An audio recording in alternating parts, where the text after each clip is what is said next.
Hello बच्चों, एक बार फिर से स्वागत है आप सबका हमारे YouTube चैनल चंदन सर कानपुर में। बच्चों, जैसा कि आप सब जानते हैं कि इस समय हम आपको free of cost Uttar Pradesh police और लेखपाल के लिए जबरदस्त क्लासेस दे रहे हैं, ऑनलाइन और ऑफलाइन दोनों मोड पे, है ना। तो हमारी जो ऑनलाइन क्लासेस चल रही हैं उसमें मैंने उत्तर प्रदेश की जो जीके है, स्पेशल यूपी जीके, उसमें कई सारे टॉपिक कवर कर लिए हैं हम, है ना। और आज फिर से मैं एक बवाल क्लास लेके आई हूँ आपके सामने, मजा आ जाएगा आपको देख के ये क्लास। और आप देख सकते हैं यहाँ पे बोर्ड पे लिखा हुआ है आज का जो हमारा टॉपिक है, बहुत इंपॉर्टेंट टॉपिक है और इसका नाम है बच्चे क्या, बर्ड सेंचुरी। ठीक है, आप देख सकते हैं क्या है, बर्ड सेंचुरी। और अगर हिंदी में बोलेंगे तो क्या लिखा है, पक्षी विहार। ठीक है, तो बर्ड सेंचुरी या पक्षी विहार बच्चे होता है क्या, सबसे पहले हम इस पर डिस्कस करेंगे, है ना। जो क्लास है ना, इसमें हम सिर्फ यूपी की जो बर्ड सेंचुरी है उसके बारे में डिस्कस करेंगे और डिटेल जो है इसकी वो मैं आपको बता देता हूँ। ठीक है, सबसे पहले देखो समझते हैं कि बर्ड सेंचुरी होती क्या है ना। आप जानते हैं जब भी मेरी कोई क्लास होती है तो मैं बिल्कुल direct point two point class नहीं लेता हूँ, है ना। मैं हमेशा उसकी डिटेल डिस्कस करता हूँ, अच्छे से एक्सप्लेन करता हूँ, ताकि आपको पूरी जो स्टोरी है, कहानी है, वो समझ में आ जाए। ठीक है बच्चे, तो अब हम शुरू करते हैं अपनी क्लास को। तो सबसे पहला बच्चे क्वेश्चन ये है कि ये बर्ड सेंचुरी होता है क्या है ना, इसको बोलते हैं पक्षी विहार क्या होता है। तो देखो बच्चों, सब लोग समझेंगे। देखो, जैसे आपने देखा होगा कि जो पक्षी होते हैं ना, ये हर मौसम में बहुत ज्यादा आपको देखने को नहीं मिलते हैं। ठीक है, जितने भी पक्षी हैं, पक्षियों का जो खून होता है वो कैसा होता है, गर्म होता है ना। आप देखेंगे ज्यादातर जो पक्षी हैं वो ठंड पसंद करते हैं, सर्दी का मौसम, है ना। और दूसरी सबसे जो खास चीज है पक्षियों के लिए वो क्या है बच्चे, वो है आपका पानी, यानी कि जल। आपने देखा होगा कि पक्षी एग्जैक्टली खाते क्या है। आपने देखा होगा कुछ ऐसे पक्षी हैं जो मछली वगैरह खा लेते हैं, है ना, या छोटे मोटे जो कीड़े मकोड़े होते हैं, है ना, उनको खाते रहते हैं। अब ये मिलेंगे कहाँ पे, तो ये आपको मिलेंगे घास फूस वाले इलाके में या पानी वाले इलाके में। ठीक है, अच्छा, घास फूस कहाँ पे ज्यादा होगी, जंगल कहाँ पे ज्यादा होंगे, जहाँ पे पानी होगा, है ना। यानी कि जैसे कोई झील है, तालाब है, सरोवर है, कुंड है ना। तो इस तरह की जो चीजें होती हैं वहां पे पानी मिलता है आपको, बात समझ आई। और वहां पानी होगा तो इसका मतलब वहां पे हरियाली भी होगी, हरियाली और पानी दोनों होंगे तो वहां पे जो कीड़े मकोड़े होंगे, छोटे छोटे जो होंगे, वो वहां पे मिल जाएंगे। और जब ये होंगे तो यही पक्षियों का क्या है बच्चे, भोजन है। इतनी बात समझ आई। अच्छा, अब देखो क्या होता है कि सर्दी के मौसम में, है ना, हमारे देश में आपको पता है कि यहाँ से लगभग 10,000 किलोमीटर से भी ज्यादा दूरी से पक्षी आते हैं, है ना। विदेशों से भी बहुत पक्षी आते हैं। आपने सुना होगा कि सर्दियों के मौसम में साइबेरियाई पक्षी आते हैं। ठीक, अब ये साइबेरियाई पक्षी क्या चीज है, देखो साइबेरिया एक इलाका है, कहाँ पे बच्चे ये, तो रूस का वो हिस्सा जो कि एशिया में पड़ता है ना। रूस यानी कि रशिया एक ऐसा देश है जो कि दो कॉन्टिनेंट में आता है, दो महाद्वीप में आता है। ठीक है, कौन कौन सा, यूरोप और एशिया। तो रूस का वह हिस्सा, है ना, जो कि एशिया में आता है, उसको हम साइबेरिया कहते हैं। और ये बहुत ज्यादा बर्फीला है। ठीक है, बर्फीला रेगिस्तान कह सकते हैं, बहुत ज्यादा ठंडा इलाका है। यहाँ पर एक जगह है बर्खोयास्क, जो कि पूरे एशिया की सबसे ठंडी जगह है। ठीक है, बर्खोयास्क नाम की जगह है, वहां का जो टेम्परेचर रिकॉर्ड किया गया है वो अभी तक का है माइनस में 69.2 डिग्री सेल्सियस, है ना, जो कि अभी तक का सबसे कम टेम्परेचर रिकॉर्ड किया गया है। तो पूरे एशिया में सबसे ठंडी जगह है। आप समझ सकते हैं कि अगर माइनस में ऑलमोस्ट 70 डिग्री टेम्परेचर होगा तो वहां पे क्या होगा, हमेशा ही बर्फ रहती होगी। तो बहुत ठंडा इलाका है साइबेरिया का। तो वहां पे बहुत सारे पक्षी हैं। अब क्या होता है, जब सर्दी का मौसम आता है, सर्दियों के मौसम में वहां पे ठंड और ज्यादा बढ़ जाती है, इतनी ज्यादा हो जाती है कि पक्षी वहां पे रहने लायक नहीं रहते, मतलब उनकी वो कंडीशंस ही नहीं रहती कि वहां पर रह सके। तो वो क्या करते हैं, वहां से वो मूव कर जाते हैं, है ना, वो वहां से हटके और सर्दी के मौसम में ऐसे इलाकों में चले जाते हैं जहां पे वहां के कंपैरिजन में कम ठंड हो। इतनी बात समझ आए बच्चे। ठीक है, तो अब क्या होता है, इसी के तहत बहुत सारे साइबेरिया पक्षी भारत में भी आ जाते हैं। अच्छा, जब भारत में आते हैं तो उत्तर प्रदेश में भी आ जाते हैं, है ना, यूपी में। अब क्या होता है कि ये जब यूपी में आते हैं तो ये क्या करते हैं, जितने टाइम सर्दी रहती है, सर्दियों के मौसम में इनका प्रवास होता है, यानी कि रहते हैं, तो ये यहाँ पे रहते हैं। और जब सर्दी खत्म होती है तो अपने आप धीरे धीरे यहाँ से उड़ के और वापस अपने घरों को पहुंच जाते हैं। इतनी बात समझ में आई। ठीक है, तो अब यूपी में वो कौन सी जगह है जहां पर पक्षी ज्यादा आते हैं। देखो, पक्षी जो होते हैं, बर्ड्स जो होते हैं, वो ऐसे होते हैं, उनको हम पकड़ के कैद तो कर नहीं सकते हैं, है ना। नहीं ऐसा होता कि चिड़ियाघर की तरह आपने चारों तरफ से कवर कर दिया, ऐसा तो होता नहीं है। तो यानी कि वो तब आते हैं जिनको नेचुरली ऐसा एटमॉस्फेयर मिलता है जहां पर वो आ सकते हैं, उन्हें भोजन मिल सकता है, अच्छा माहौल मिल सकता है, अच्छा क्लाइमेट होता है जहां पे वो रह सकते हैं एनवायरनमेंट में। ठीक है, अच्छे एनवायरनमेंट में रह सकते हैं, यानी कि रहना खाना उनको अगर मिलेगा, है ना। और कपड़े तो वो पहनते नहीं, आप जानते ही हैं भाई। एक आम इंसान को जिंदा रहने के लिए 3 बेसिक चीजें क्या चाहिए, रोटी, कपड़ा और मकान। इतनी बात समझ आ गई। तो रोटी का मतलब जो उनका भोजन है, कीड़े मकोड़े, वो उनको मिल ही जाते हैं। ठीक है, कपड़े पक्षी पहनते नहीं है। मकान की बात करें, मकान मतलब रहना, जहां वो रहते हैं, तो रहने के लिए उनको यहाँ उसी हिसाब से माहौल मिल जाता है, तो वो आते हैं यहाँ पे। बात समझ में आई? तो उत्तर प्रदेश में अगर हम पक्षी विहार की बात करेंगे बच्चे, तो आखिर हैं कितने? इतनी बात पहले समझे कि पक्षी विहार हैं क्या। पक्षी विहार को इंग्लिश में क्या बोलते हैं? बर्ड सेंचुरी बोलते हैं, ठीक है, इतनी बात समझ आ गई। अच्छा, अब क्या है कि पक्षी विहार में क्या होगा कि ये वास्तव में क्या है, जंगल है, ठीक है ना। पक्षी विहार क्या है, वास्तव में जंगल है, और उन जंगलों में पानी का कोई ना कोई स्रोत या सोर्स है, ठीक है। कोई जैसे तालाब हो सकता है ना, कोई पोखर हो सकता है, कोई सरोवर हो सकता है ना, कोई भी इस तरह की झील हो सकती है। तो ये सब चीजें क्या है, पानी के स्रोत हैं। तो ऐसे इलाके जहाँ पे जंगल भी है और पानी के भी स्रोत हैं, तो वहां पर पक्षी आ जाते हैं, उन्हें ही हम क्या कहते हैं, पक्षी विहार कहते हैं। तो सरकार ने कुछ ऐसे इलाके हैं जिनको पक्षी विहार घोषित कर रखा है, और इससे क्या होता है कि वहां का थोड़ा संरक्षण होता है, सरकार की निगरानी में रहती है, कोई उस इलाके को नुकसान ना पहुंचा पाए, या हो सकता है कहीं कहीं पानी की व्यवस्था भी सरकार की तरफ से की जाती है, ताकि पानी सूखे नहीं और पक्षियों को दिक्कत नहीं आए, ठीक है। अच्छा, ऐसा इसलिए किया जाता है क्योंकि जो पक्षी होते हैं ना, पक्षी का हमारे प्रकृति में जितनी भी चीजें हैं सबका अपना अपना रोल होता है, इतनी बात समझ आई, ठीक है, हर एक का रोल है। अच्छा, अगर कहीं ना कहीं कोई भी एक पशु पक्षी जीव जंतु अगर कोई खत्म होता है, मरता है, तो पूरा जो लाइफ साइकिल है वो डिस्टर्ब हो जाता है, और जिसका असर उनके साथ साथ हमारे ऊपर यानी कि इंसानों के ऊपर भी पड़ेगा। तो इसीलिए जितनी भी प्रकृति में जीव जंतु हैं, पेड़ पौधे हैं, सबकी देखरेख की जाती है सरकार की तरफ से, इतनी बात समझे, ठीक है। तो हम जो टॉपिक है हमारा, अब मैं वो शुरू करता हूं। तो मैंने आपको समझा दिया कि पक्षी विहार या बर्ड सेंचुरी क्या होते हैं, ठीक है बच्चों, समझ में आ रहा है? अच्छा, क्लास को देखते रहो, अगर कोई दिक्कत हो तो मुझे बताना, ठीक है। चलो अब शुरू करते हैं। इसके बाद देखो उत्तर प्रदेश की बात करेंगे। देखो इंडिया में यानी कि भारत में पक्षी विहार बहुत सारे हैं, वो जब मैं कभी आपको पूरे देश की बात बताऊंगा, वो टॉपिक पढ़ाऊंगा, तो फिर उसमें आपको बता ही दूंगा, ठीक है। अभी फिलहाल हम यूपी जी के पढ़ रहे हैं, तो यूपी के मैं आपको बता देता हूँ, ठीक है। यूपी में बच्चे क्या है कि जो पक्षी विहार की संख्या है वो टोटल है 13 है, ठीक है। कितने हैं? 13 है। अच्छा, अब ये 13 जो पक्षी विहार है ये है कहाँ पे, तो वो मैं आपको बताऊंगा। देखो इसमें दो चीजें, एक तो मैं आपको बताऊंगा कि कहाँ पे हैं, और उस शहर की थोड़ी सी डिटेल भी डिस्कस करूंगा, और कुछ ऐसे जिनकी मैं याद कराने की कोशिश करूंगा, ठीक है। तो उम्मीद है कि लेक्चर के बाद आप काफी कुछ सीख जाएंगे, है ना। तो अब इस क्लास को ध्यान से ले, अच्छे से पढ़ें। देखो जी, यहाँ से मैं शुरू करता हूँ। सबसे पहले मैं एक एक करके डिस्कस करता हूँ ये 13 पक्षी विहार कौन से हैं, ठीक है। देखो सबसे पहले जो हम यहाँ पे मैं लिख रहा हूँ नवाबगंज, ठीक है, नवाबगंज पक्षी विहार। अब देखो जितने भी हैं उन सबके नाम के आगे क्या लिखा है, पक्षी विहार लिखेंगे या फिर बर्ड सेंचुरी लिखेंगे। तो जो कि टाइम खराब क्यों करेंगे, तो इसलिए मैं पूरा नहीं लिख रहा हूँ, सिर्फ मेन जो नाम है उसका वो लिख दे रहा हूँ। जैसे नवाबगंज है तो इसको अगर हम पूरा लिखेंगे तो क्या लिखेंगे, नवाबगंज पक्षी विहार, है ना। और पक्षी विहार तो सारे चल ही रहे हैं, तो आप समझ जाना। तो नवाबगंज ये यूपी का सबसे पुराना है, ठीक है, सबसे पुराना पक्षी विहार है। और ये है कहाँ पे, तो ये उन्नाव नाम की जिले में है, उन्नाव, ठीक है। अच्छा, अब उन्नाव ये है कहाँ पे, तो मैं आपको बता दूं। देखो आपने क्या सुना होगा, नाम क्या है, नवाबगंज है, और नवाबों का शहर किसे कहा जाता है, लखनऊ को कहा जाता है। तो लखनऊ और कानपुर के बीच में ये जिला स्थित है, उन्नाव, है ना। तो उन्नाव में क्या है, नवाबगंज पक्षी विहार है। इतनी बात समझ में आ गई बच्चे, ठीक है। आगे बढ़ते हैं। अगला है समसपुर, ठीक है, समसपुर पक्षी विहार, समसपुर पक्षी विहार। और ये कहाँ पे है, तो ये है रायबरेली में, ठीक है बच्चे, कहाँ पे है, रायबरेली, ठीक है। अच्छा, अब रायबरेली की जब हम बात करते हैं तो समझेंगे। देखो रायबरेली में क्या है, राजीव गांधी राष्ट्रीय विमानन विश्वविद्यालय है, यानी कि एविएशन यूनिवर्सिटी, ठीक। इसका मतलब है कि जो एविएशन की फील्ड में जाते हैं, है ना, जो एरोप्लेन वगैरह होते हैं, आपने देखा होगा, उसकी फील्ड में जाते हैं, तो उसकी जो यूनिवर्सिटी है वो कहाँ पे है, रायबरेली में है, ठीक है। इसके अलावा रायबरेली में रेल कोच फैक्ट्री भी है, यानी कि ट्रेन के जो डिब्बे होते हैं ना, वो भी रायबरेली में बनते हैं, ठीक है। तो रेल कोच फैक्ट्री भी कहाँ पे है, रायबरेली में है। इसके अलावा रायबरेली कांग्रेस का राजनीतिक क्षेत्र रहा है पुराने जमाने से, ठीक है। इंदिरा गांधी वगैरह वहां से चुनाव लड़ती रही, फिर उसके बाद राहुल गांधी, सोनिया गांधी सब यहाँ से चुनाव लड़े हैं। तो जो रायबरेली का क्षेत्र, वहां से लोकसभा चुनाव सोनिया गांधी लगातार लड़ रही हैं, ठीक है। तो कांग्रेस का पुराना ऐतिहासिक एरिया है, तो बहुत ज्यादा चर्चा में रहा है, ठीक है।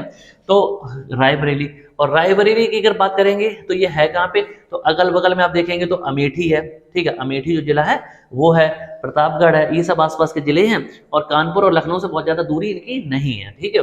तो समसपुर पक्षी विहार बच्चे कहाँ पे है, तो ये रायबरेली में। इतनी बात समझ में आई, ठीक है। अगला है इसके बाद सांडी, ठीक है। ये क्या है, सांडी, सांडी पक्षी विहार। ये बच्चे कहाँ पे है, तो ये है हरदोई में, ठीक है। अब देखो मैं एक बात बताऊं, सांडी पक्षी विहार कहाँ पे, हरदोई में है। तो देखो एक चीज आपको बताऊं कि हरदोई जो जिला है ना, हरदोई जिले में एक जगह है जिसका नाम क्या है, संडीला, है ना। और वो जगह क्या है, वो एक टाउन है, एक कस्बा है, ठीक है, संडीला। तो उसी से मिलता जुलता नाम है, हो सकता है उसी के नाम पे रख दिया गया हो। तो जो हमारा पक्षी विहार उसका नाम क्या है, सांडी, और ये हरदोई में। अब ये हरदोई कहाँ पे है, तो हरदोई बच्चे जो आपका है वो लखनऊ के पास से पड़ता है, ठीक है, लखनऊ से लगा हुआ जिला है यूपी का हरदोई, ठीक है। तो वहां पर क्या है, वहां पर है सांडी पक्षी विहार। इतनी बात समझ में आई, ठीक है। आगे बढ़ते हैं, अगला है इसके बाद लाख बहोशी, ठीक है, लाख बहोशी पक्षी विहार, लाख बहोशी पक्षी विहार। अच्छा ये कहां पे है, देखो गैस करो, ठीक है। लाख बहोशी बच्चे कहां पे है, तो मैं आपको कुछ हिंट देता हूं। देखो लाख बहोशी आपका उस जगह पर है ना, जो कि इत्र के लिए फेमस है। इत्र क्या होता है, मतलब जो फ्रेग्रेंस होती है, खुशबू होती है, हमारी परफ्यूम होती है, ठीक है। तो इत्र के लिए फेमस है, ठीक है, एक तो वो जगह हुई। और जयचंद नाम का राजा भी यहीं का था, मेरी बात समझ रहे हैं। इसके अलावा छेमकली देवी का मंदिर भी यहीं पे है। तो ये बच्चे कुछ मैंने आपको हिंट दिए, तो मुझे उम्मीद है कि शायद आप समझ गए होंगे। हाँ ठीक है, ठीक है, तो समझ गए। ये जो जगह है वो कौन सी है, ये है, बिल्कुल सही बात है, ये है भाई कन्नौज, ठीक है। कौन सी है, कन्नौज, ठीक है। इतनी बात समझ आई।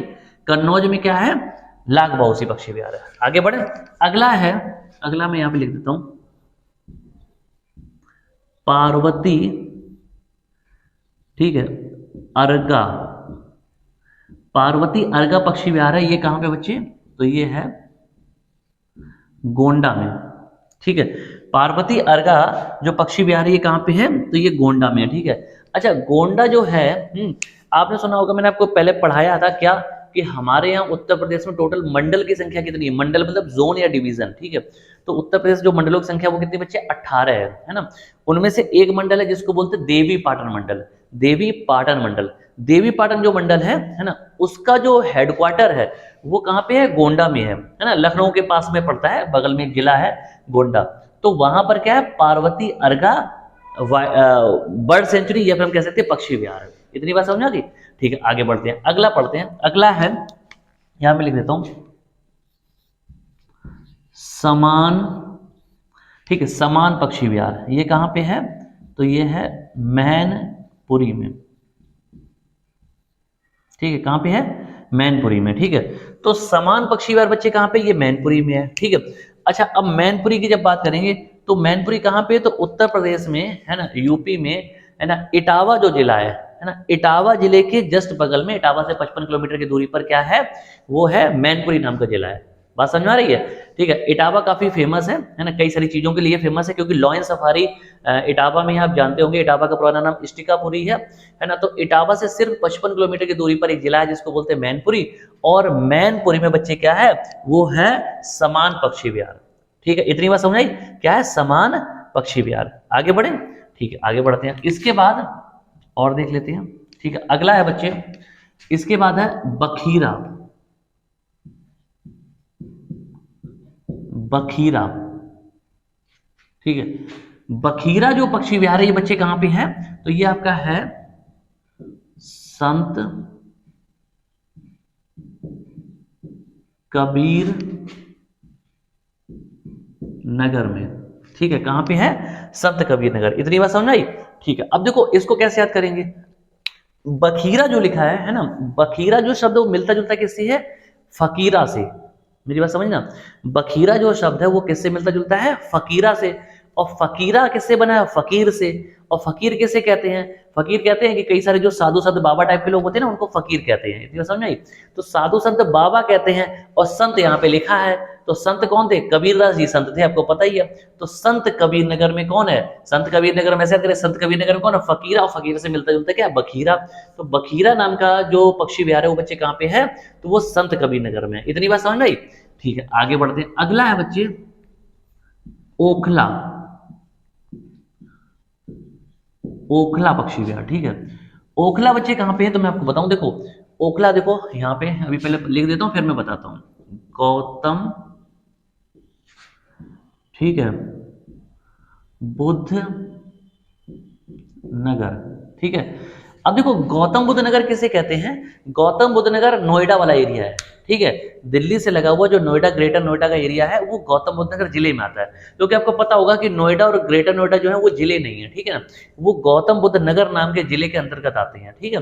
अच्छा, और है कहाँ पे, दिल्ली के बगल में है, बात समझ में, दिल्ली से लगा हुआ जिला है कौन सा, गौतम बुद्ध नगर। अच्छा, याद कैसे करेंगे ओखला को, अगर बच्चे कभी आप लोग दिल्ली गए होंगे, है ना, तो आपको पता होगा कि दिल्ली के अंदर एक इलाका है जिसका नाम है ओखला, है ना, दिल्ली के अंदर एक एरिया है जिसका नाम क्या है, ओखला, और वो इंडस्ट्रियल एरिया है, ठीक है, इंडस्ट्री यानी कि इंडस्ट्रीज वहां पे बहुत ज्यादा है, कंपनी फैक्ट्री वगैरह, बस समझ आई। तो ये दिल्ली में बहुत फेमस है। अगर आप दिल्ली गए होंगे तो आपको थोड़ा सा आइडिया होगा कि दिल्ली में ओखला नाम की एक जगह है। अच्छा, दिल्ली में जो ओखला नाम की जगह है उसी से मिलता जुलता नाम हम कह सकते हैं या सेम नाम कह सकते हैं, वो कहाँ पे है, गौतम बुद्ध नगर जिले में है, क्योंकि गौतम बुद्ध नगर जो वो दिल्ली के बिल्कुल पड़ोस में ही है, बगल का जिला है, ठीक है।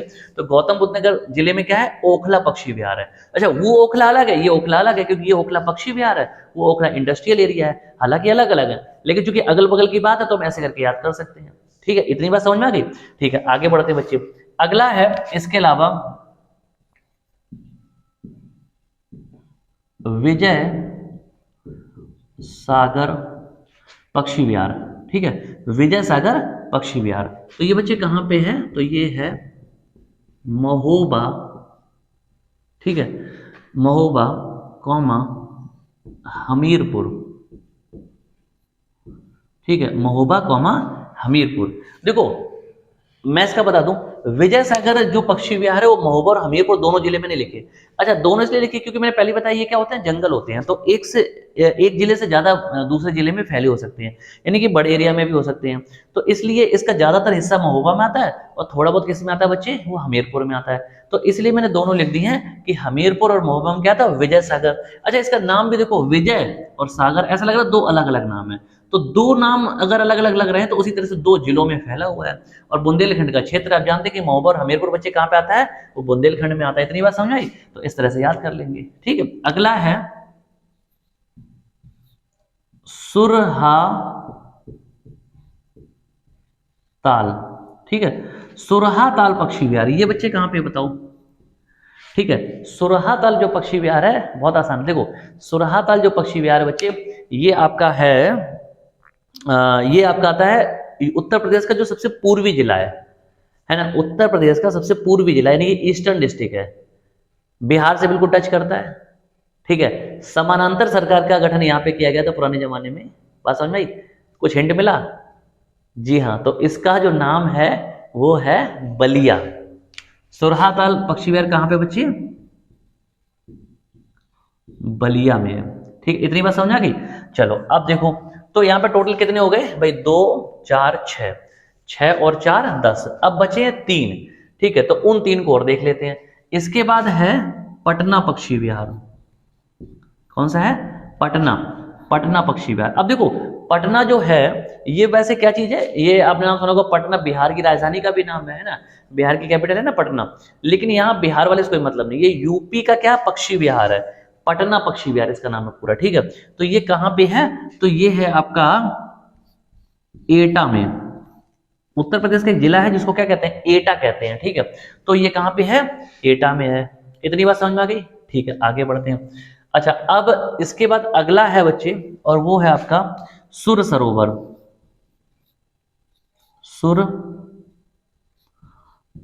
सरोवर, सुर सरोवर पक्षी विहार, और इसी का एक और नाम है, इसको बोलते हैं कीठम झील, ठीक है, क्या बोलते हैं, कीठम झील। और ये बच्चे कहां पे है, तो ये आपकी है आगरा में, आगरा।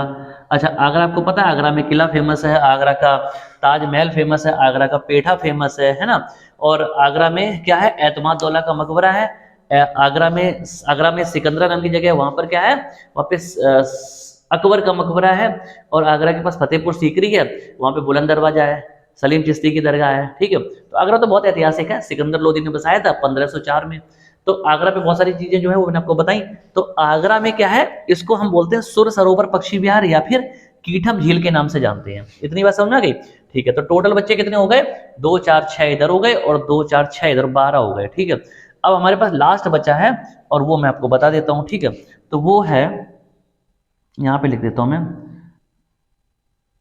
जो आखिरी है वो है भीम राव अंबेडकर। ठीक है, भीमराव अंबेडकर पक्षी विहार। और ये कहाँ पे बताता हूँ, देखो डॉक्टर भीमराव अंबेडकर पक्षी विहार कहाँ पे है, बर्ड सेंचुरी। ठीक है, तो आपको पता होगा ये वो शहर है, ध्यान दो, ये वो शहर है जो रायबरेली और अमेठी के पास है, जो आंवले के लिए फेमस है। आपको पता है पूरे देश में सबसे ज्यादा जो आंवला है वो कहाँ पे होता है, यूपी में होता है। ठीक है, और आंवले में सबसे ज्यादा क्या पाया जाता है, विटामिन सी पाया जाता है। ठीक है, तो पूरे देश में सबसे ज्यादा आंवला यूपी में होता है, और यूपी में सबसे ज्यादा आंवला कहाँ पे होता है, तो वो इसी जगह पे होता है जहां पर ये है। और वो जिला कौन सा है बच्चे, तो वो है प्रतापगढ़। ठीक है, कौन सा है, प्रतापगढ़। इतनी बात समझ आई। ठीक है, तो यूपी में कौन सा है भाई, प्रतापगढ़। तो अभी मैंने क्या बताया, मेरी बात समझ आई। ठीक है, मैंने आपको ये बताया, ठीक है, कि जो भीमराव अंबेडकर पक्षी विहार है यानी कि बर्ड सेंचुरी है, वो उत्तर प्रदेश के प्रतापगढ़ जिले में है। कितनी बात समझ आई। तो टोटल बच्चे कितने हो गए, देखो 13 हो गए, है ना। और हमारे यूपी में जो है टोटल पक्षी विहार कितने हैं, 13 हैं। तो ये पेपर पूछे जाते हैं, तो मुझे उम्मीद है कि आपको समझ में आ गया होगा। अच्छा, इस पे बेस्ड एक दो क्वेश्चन मैं आपको और बताता हूँ, ठीक है, जो पेपर में पूछे जाते हैं। अब एक क्वेश्चन पूछा जाता है कि इनमें से सबसे बड़ा जो पक्षी विहार है वो कौन सा है, इनमें से सबसे बड़ा, मतलब क्षेत्रफल उसका ज्यादा, एरिया ज्यादा है। ठीक है, सबसे बड़ा पक्षी विहार कौन सा है, तो सोचो कौन सा होगा। बहुत आसान है, देखो सबसे बड़ा है बच्चे कौन सा, लाख बहोसी। ठीक है, कौन सा है, लाख बहोसी। लाख बहोसी पक्षी विहार कन्नौज में है, ये सबसे बड़ा है। अच्छा, याद कैसे करेंगे, देखो बहुत आसान है। इसमें लाख आ गया, आपको पता है कि लाखों, अच्छा वास्तव में ऐसा नहीं कि लाखों किलोमीटर स्क्वायर में फैला है, ये सब याद करने का तरीका है। तो हम ऐसे कर सकते हैं लाखों किलोमीटर स्क्वायर में फैला, लाखों वर्ग किलोमीटर क्षेत्रफल में फैला हुआ है। अच्छा, वैसे भी आप जानते हैं लाख बड़ा चीज है, लाख को छोटा तो होता नहीं है ना। मैंने कहा आपके पास लाख रुपए है, मुझे उधार दे दो, है ना, तो कहोगे अरे सर जी, है ना, इतने कैसे देते हैं, मैं तो बहुत बड़ी रकम है, कैसे दे दूं, बस समझ आई। तो लाख रुपए बहुत ज्यादा होते हैं। ठीक है, तो हम ऐसे करके समझ लेंगे कि लाख शब्द आ गया तो लाख मतलब ज्यादा। तो इसका सबसे बड़ा एरिया, सबसे बड़ा जो क्या है पक्षी विहार जो है बर्ड सेंचुरी, वो कौन सी है, लाख बहोसी है, जो कि कहाँ पे, कन्नौज में है। इतनी बात समझ आई। अब क्वेश्चन आता है कि सबसे छोटा पक्षी विहार कौन सा है, यूपी में सबसे छोटा पक्षी विहार यानी कि बर्ड सेंचुरी कौन सा है। ठीक है, तो ये देखो कैसे याद करेंगे, ये है बच्चे पटना। कौन सा है, पटना, सबसे छोटा पक्षी विहार। ठीक है, पटना पक्षी विहार कहाँ पे, एटा में है। तो देखो इसको ऐसे याद करेंगे, सबसे छोटा है और जगह के नाम भी देखो कितनी छोटी है, एटा, बस खत्म। बस समझ आई, कितना, एटा। एटा जो है बिल्कुल छोटा सा नाम है ना, बस याद हो जाएगा ऐसे करके, छोटा नाम है तो सबसे छोटा हो गया। तो सबसे छोटा पक्षी विहार कौन सा है ना, पटना पक्षी विहार है। इतनी बात समझ आई। तो देखो उत्तर प्रदेश में अगर पक्षी विहार यानी कि बर्ड सेंचुरी से क्वेश्चन पूछा जाएगा, अच्छा बहुत इंपॉर्टेंट टॉपिक है, मोस्टली पूछा जाता है, तो क्या होगा कि आपसे जितने भी मैंने क्वेश्चन बताए इस क्लास को अगर आपने अच्छे से पढ़ लिया और नोट्स बना लिए, तो इससे बाहर फिर आपका क्वेश्चन नहीं जाएगा। बात समझ में आ रही बच्चे। ठीक है, तो अगर आपको मेरी ये क्लास अच्छी लग रही है तो ज्यादा से ज्यादा बच्चों को जोड़ने की कोशिश करें। इन बताएं आपकी क्लासेस बहुत अच्छी चल रही हैं, फ्री क्लासेस चल रही हैं, है ना, तो जाके सारे के सारे बच्चों को फायदा मिल पाए। ठीक है बच्चे, बात समझ में आ रही है।